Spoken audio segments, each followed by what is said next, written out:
حضرت مالک بن دینار فرماتے میں نے 60 حج کیے. ایک حج کے موقع پر میں نے بڑا رش دیکھا, لاکھوں کا اجتماع ہوا.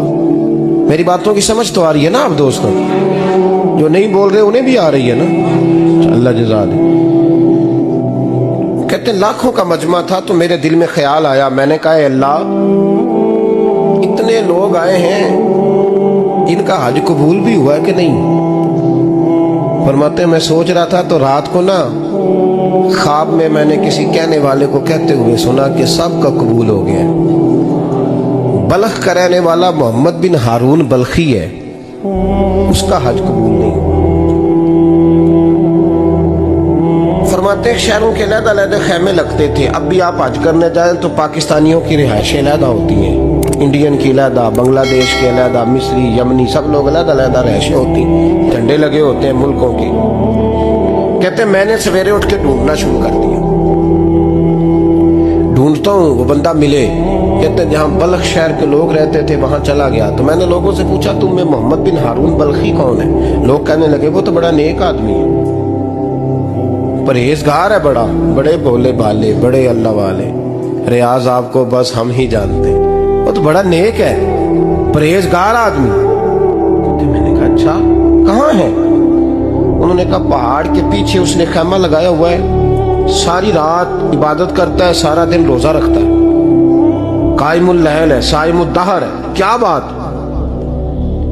فرماتے ہیں میں ان لوگوں کی بات سن کے حیران ہو گیا کہ مجھے کیا بتایا گیا, یہ کیا کہہ رہے ہیں؟ فرماتے ہیں میں پہاڑ کے پیچھے گیا. حضرت مالک بن دینار علیہ رحمہ فرماتے ہیں جب میں وہاں پہنچا تو میں نے اس شخص کو مصلی پہ بیٹھے دیکھا. کثرت عبادت کے آثار اس کے وجود پر نظر آ رہے تھے, سیدھا بازو اس کا کٹا ہوا تھا. فرماتے 2 رکعتیں مکمل کر کے نا میں نے اسے السلام علیکم کہا تو مجھے کہنے لگا وعلیکم السلام, آپ مالک بن دینار ہیں؟ میں نے کہا بڑی اس کی فراست ہے. فرماتے پھر اس نے ٹھنڈی سانس لی, کہنے لگا آپ کو خواب آئی ہوگی کہ میرا حج قبول نہیں ہوا. فرماتے ہیں مجھ پر اور بجلی گری کہ کیا کہہ رہا. میں نے کہا یار لوگ بھی تیری تعریف کر رہے ہیں اور تیری بصیرت بھی بڑی ہے, تو یہ ماجرا کیا ہے؟ کہنے لگا آپ نہ پوچھیں. یہ کہہ کے اس نے رونا شروع کیا, دیر تک روتا رہا. میں نے کہا نہیں یار تو بتا. کہنے لگا نہیں آپ نہ پوچھیں, آپ ناراض ہو گئے. میں نے کہا میں نہیں ہوتا, تو بولنا. کہنے لگا حضور 24 سال ہو گئے مجھے حج کرتے ہوئے, 24 سال, 24واں حج ہے میرا, اور ہر سال کوئی اللہ کا ولی آ کے بتاتا ہے کہ جا چلا جا تیرا کوئی نہیں قبول ہوا. بے پروائی ویک سجن دی جتھے کسے دی پیش نہ جاوے, انہیں تاجہ والے در در رولے تے منگتیاں تخت بٹھاوے. آزم کسے نو کارا ملدا ہی کوئی کعبے و خالی آوے. کہتے ہیں اس نے مجھے کہا حضور 24واں حج ہے, ہر سال کوئی بتاتا ہے. میں نے کہا تیری غلطی. کہنے لگا میں اپنی ماں کا نافرمان. میں نے کہا واقعہ کیا ہوا؟ کہنے لگا حضرت اللہ نے مجھے دولت دی, مال دیا, زمینیں دی, تو میں عیاش ہو گیا. امام مالک بن دینار رحمۃ اللہ علیہ فرماتے ہیں مجھ سے کہنے لگا پیسے آئے تو میں عیاش ہو گیا.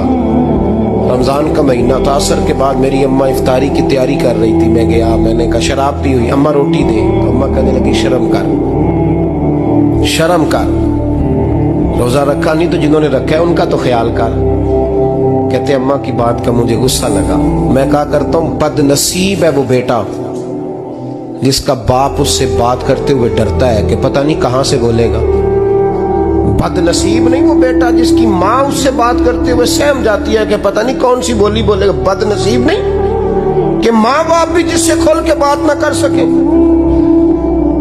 حضرت مالک بن دینار سے کہنے لگا اماں نے جب کہا نا شرم کر تو مجھے غصہ آیا, میں نے ماں کو تھپڑ مارا اور میری ماں جلتے ہوئے تندور میں گری.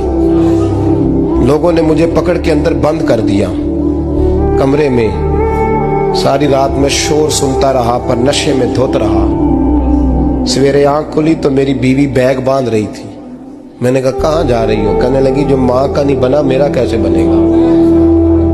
میں نے کہا میری اماں کا وہ تو لوگوں نے رات کو ہی دفن کر دی جنازہ پڑھ کے. تڑپ کے کہنے لگا مجھے کیوں نہیں بتایا؟ تو کہتے ہیں لوگ کہنے لگے تیری مرتی ہوئی ماں کہہ گئی تھی اسے میرا منہ نہ دیکھنے دینا.